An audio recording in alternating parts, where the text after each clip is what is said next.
کړې دې پاڼې د پلار نیکه مسکنه منه سلام په افغان قوم سلام د هر یو پښتون کوم احترام د هر یو پښتون کوم احترام سلام په افغان قوم سلام د هر یو پښتون کوم احترام توجه څخه مننه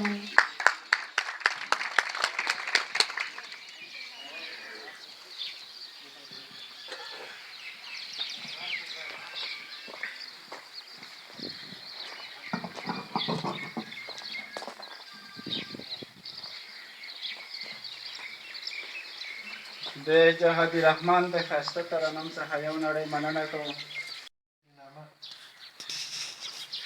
د خوست ولایت درنو معززو مشرانو او په دې غونډه کې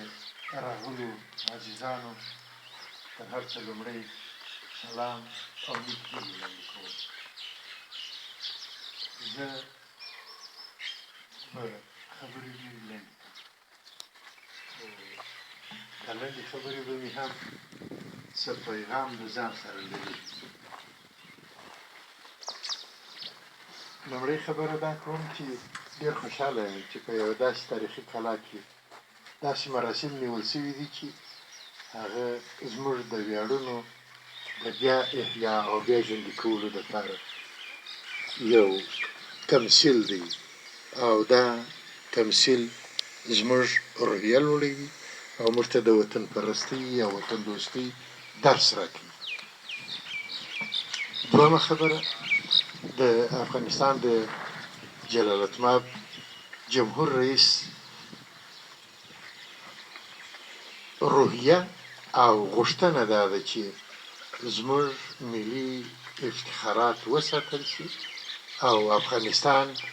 هغسې یو ځل بیا وځلیږي لکه چې په تېرو زمانو کې ځلېدلی و. د همدې هیلې ته د رسېدو پر بنسټ او دې هیلې ته د رسېدو لپاره پرله پسې هڅې کوي چې یو ځل بیا افغانستان د دې سیمې دغسې یو څلورلارې وګرځي لکه پخوا تاریخونه چې موږ ته متون راپرېښي دي او په دې یادښتونو کې ذکر دی چې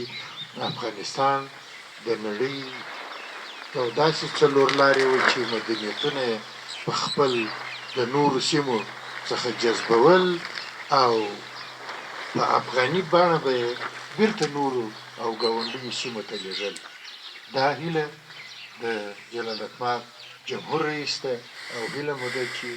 دې هیلې ته موږ ټول د هغه ملاتړ وکړو او مخته ولاړ شو. د دغه هیلې ته د رسېدو یوه لاره همدا ده چې همداسې د افتخار څلي باید وساتو او پالنه یې وکړو. د اطلاعات فرهنګ وزارت پخوا تر دې چې دا غونډه جوړه شي یو هیئت رالېږلی و او د دې کلا سروې یې کړې ده او دا سروې نتیجه دا راختلې ده چې موږ یو ځل بیا یو هیئت راولېږو او د دې کلا د لا تشخیص او پېژندنې لپاره اجراات وکړو. د تاریخي ابداتو اصول او پرنسیپونه باید په ټولو هغه اثارو کې تطبیق شي چې